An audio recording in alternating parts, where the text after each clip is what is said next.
worked like this for 9 years. I swear, just like this, every morning. How you doing? Good to see you. You doing okay? Hi there. How you doing today? And there was this wake of murmuring behind me. Sounded something like this. I hate him. Now, what did they hate about me? Come on, what did they hate? I was happy. God forbid we have a happy person in our midst. Now, how many of you know once you've identified the happy person, what's the second objective? Kill the happy person. I mean, I adore my wife. She's precious to me. But how many of you know 4 years is long enough to discover a few things about each other that you didn't sign up for? Huh? How many of you know that's true? Yeah, you bet. And one of the things my wife does that drives me absolutely up the wall, and since she's not here, I'll tell you about it. My wife sleeps on my side of the bed. Now, who in the room can feel my pain here? See? See, you understand this. I wake up in the middle of the night, her arm's on my side. A little bit later, her leg's on my side. After that, her head's over on my side. And I resent that because she leaves all the good parts on her side. Are people better after walking into your office than they were when they came in? I believe a radical leader's office needs to be the Play-Doh fun factory for development. What do you do? Who's had a Play-Doh fun factory in your life? Come on, admit it. Play-Doh fun factory. How do these things operate? Teach everybody else who didn't have one of these. What do? Take a lump of clay. What do you do with it?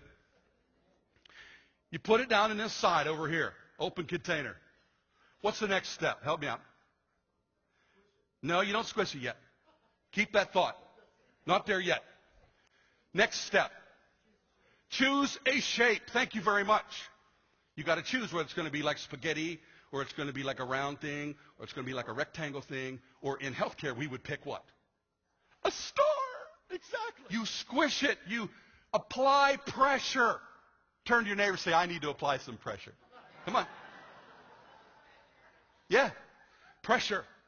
The answer is in pressure. You got to apply pressure on people. Got a question. Who's had someone love you enough in your lifetime that they pulled you aside out of the crowd of people, they looked you in the eye and said, you know what? You can do better. You're not living up to your potential. You know what? I'm going to put some heat on you. You know, we're going to step it up a notch, and I'll tell you, here's how we're going to do it. Who's had anybody love you that much? Come on. A parent, a coworker, a boss. You bet. Got a question. Would you follow them anywhere? Radically.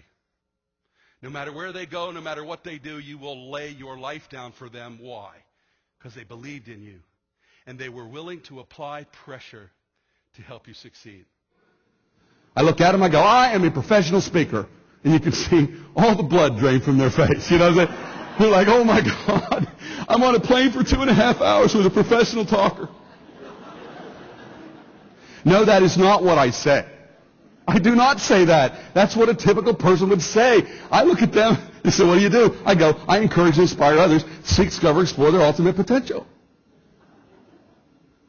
And they look at me, and there's 2 responses I get. Ready? First one. Have a nice flight. Right? I mean, they're not interested. They're thinking, what kind of a fruitcake is sitting next to me? Because, listen to me, I'm not looking for validation. Are you with me? I don't need it. Why do I need this guy, a stranger, for 2.5 hours to validate me? And why does he need me to validate him? So I'm sitting there, and I go, this is who I am. And he either says, I don't want to hear it, or he'll ask this question. It happens occasionally. They'll say, how do you do that? And I say, here's how I do it. I travel around the world, and I encourage people. I speak to people, and I tell them how to find their better self.